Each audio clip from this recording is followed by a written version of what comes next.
2020 has been the year that has put everyone's mental capacity to the test.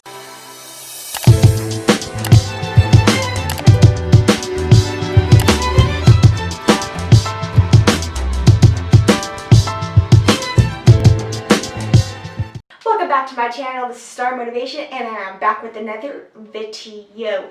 As a lot of you guys have already realized, but September is Suicide Awareness Month. So I figured I wanted to make a video about my attempt that happened in 2020.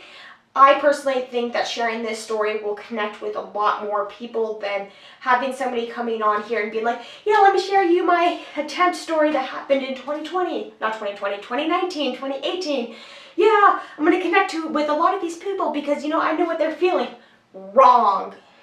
Because 2020 has put us through so many different things that 2018, 2019, all these past years did not give us. So trying to be able to connect with somebody that attempted 2 years ago might not be able to connect with somebody that tried to attempt or is thinking about attempting in 2020, as the things that are going through our mind are a lot different. Like, we have the coronavirus, we were locked up, we weren't able to go on our, coping skill walks, doing exercise, everything was locked down. So we were forced to be on social media, forced to be stuck in our mind, letting our mind, control us. And let me tell you, letting your mind control you for so long is scary, because it definitely puts you down deeper than what you thought you can actually mentally handle. So when all this lockdown was happening, I know I was trying my best to make TikTok videos, as that was my only source of coping with everything that's going on. Fortunately, that was not enough, so I decided to go and call on the phone for a therapist, but all the therapists that were in my area were booked up for months. So I called one person that I went to back in high school. She was booked up for 4 months. Everywhere else was just booked up.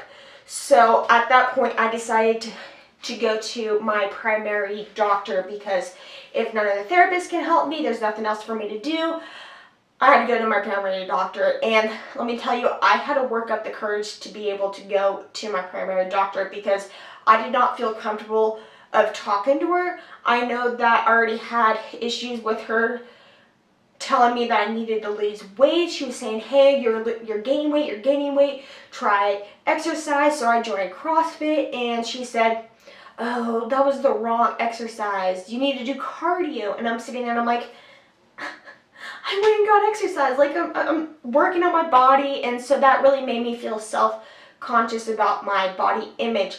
So when this happened, I was like the last person I want to go and get advice for mental health awareness and mental health help is my primary doctor, that made me feel self-conscious about my body.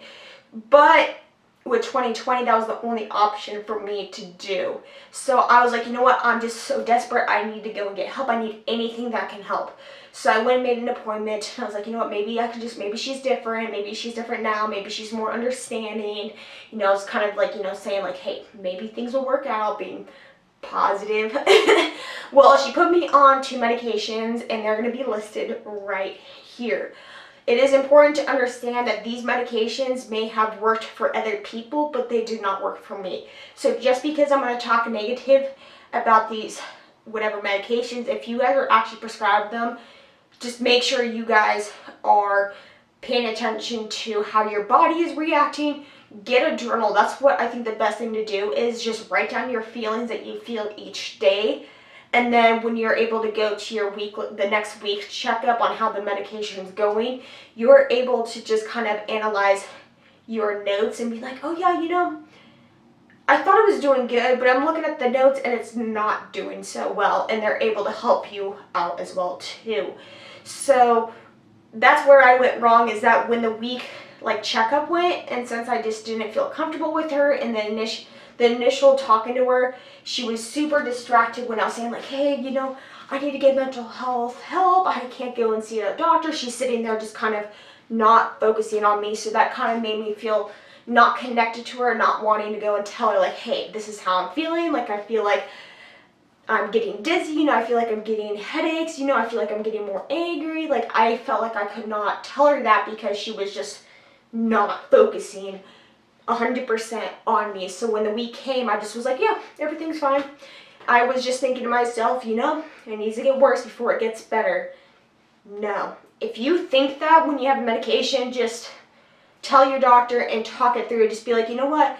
I'm thinking it's going to get better. It's getting worse right now, but what do you think? Like, make sure when you're getting on medication, you tell that person every single detail that's going on.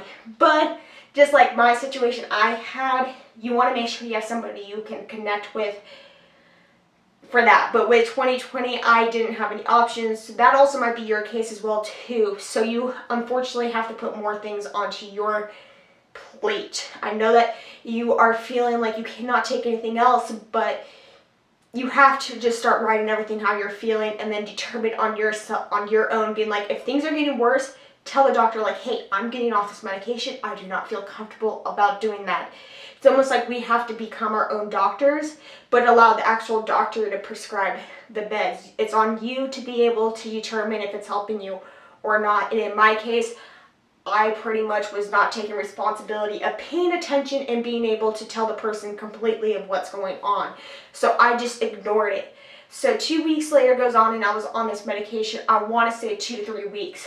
Well, that took a turn because I had a suicide thought that led into overdosing on both of these medications. Pain medication, I think it was like Tylenol. I was drinking a lot and I was smoking marijuana, a lot of it. So I had all these sorts of things into my system and I just slept. I was overheating. I remember just being so hot. I remember my heart rate being so high. My pulse was super high. Just my body was not normal. And thankfully my dad showed up. He checked my pulse and he was like, this is super high. And he told me, he's like, if you think you need to go to the ER, let me know. But he thought at the time that I just needed to sleep it off, which I might have been able to just sleep it off. But later that day, I had my mom drive me to the hospital where I was able to make sure that my fluid was right, my pulse was going to go down, and all that sort of stuff, because it was not going down.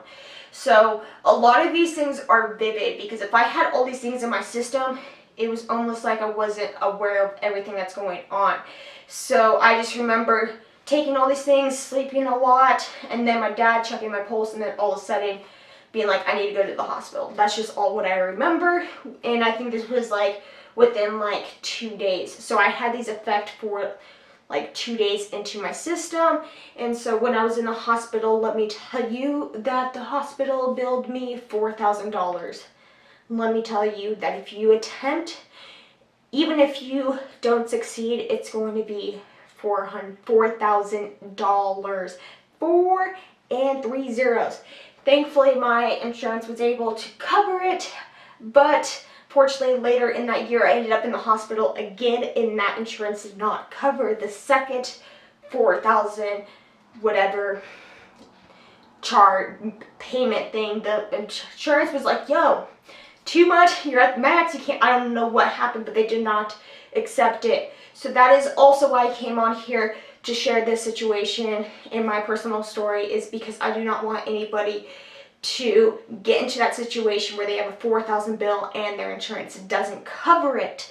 That, and I really care about all of you guys. You guys don't deserve to be feeling useless, worthless, and even thinking about ending your life, because even though the 2020 is just so stressful, like everyone's just like giving up. It's almost like so many people have trauma that they're dealing with, and they just want this trauma to end. I get it, I understand it. You feel like there's nothing you can do because they just keep taking. I know that I was so happy when I was able to go outside. Like, this was like part of my coping skills. Being outside, outdoors, hikes, running, all that sorts of stuff is my main coping skill. And so when California started dealing with fires, and they started shutting down the Forest Service, I'm just like, it brings you back to being like, what other coping skills can I use? And a lot of people don't just be like automatically think like, what's my next coping skill? Like, that's what a lot of people just are like, oh no, my coping skill like just left. What else can I do? Well, that is why I'm here to tell you there is more coping skills you guys can do, even though the one that works with you the most is impossible to do. So if you guys are interested, I have a Discord that you guys can go and join. Don't know if I mentioned this earlier in the video, but the link will be in the description below. The more people we get, the more people we have to go and help each other out. So I honestly feel like talking to people, talking to your friends, relying on friends, family, anybody that is just there to be able to listen to you, even if it's a stranger and they can connect with you, can save so many lives and can actually save somebody from feeling depressed, sad, suicidal, etc. And also I will always be motivating you. So you want to be hitting that subscribe button, hitting that like button, and commenting down below. Because the more videos I post out, the more coping skills you guys have, the more techniques you guys have. And you guys can learn, so you guys can have more friends if you guys go into my Discord. Promoting that for the third time. I should have a count of how many times I promoted this video.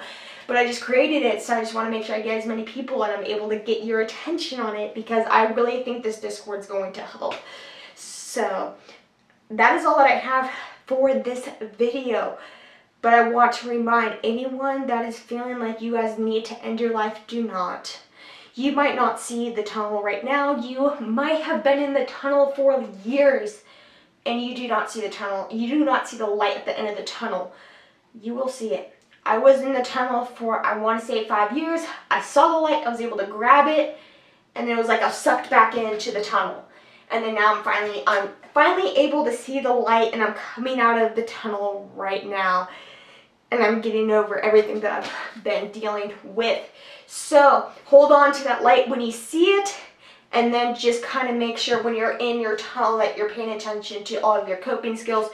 You're relying on your friends. Do not push people away. That is the biggest thing that I do, is I push people away. Do not push people away.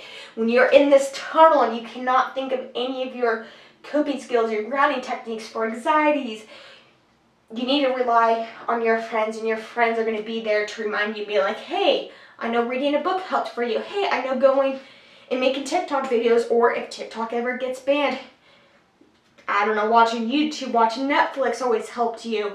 They're able to remind you of what has helped you in the past. So that is all that I have to say. If any of you guys have any personal stories that you guys also want to share as well too, make sure you guys leave it down in the comment section below. I don't know what the max characters that you guys can type is, but if you guys can fit it, I think a lot of people would appreciate it if you kind of write down saying like, hey, I went through a similar situation. We are here for you, because the more people that we show that these people that are feeling like they need to end their life are there for them, the less likely that they will be attempting. They just want to get the pain out of their mind and distract yourself. I know that's the biggest thing. If I'm not able to distract myself, it's game over. You know, the devil won inside my mind. So if we're able to distract their mind and tell them like, hey, don't listen to that devil. That devil is telling you really hurtful things. You are not a terrible person. You are an amazing person. You are so unique that there's only one of you. You're so unique. Nobody can copy you and stuff. So all those encouraging words will help one person. And if you all have friends that you guys haven't talked to in a while, make sure you guys go and check in on them. Be like, hey, I know I haven't talked to you guys in a while, but what's up? How are you guys doing? Like, how are you doing, like, on a personal level? Like, I'm here for you if you ever need someone to talk to. That also helps as well, too. So, until the next video, I hope you guys feel a little bit more motivated. And if you guys did, leave a star down below if you guys feel more motivated on helping or more aware of the situation of suicide itself. Leave a star down below. So until next time, see ya.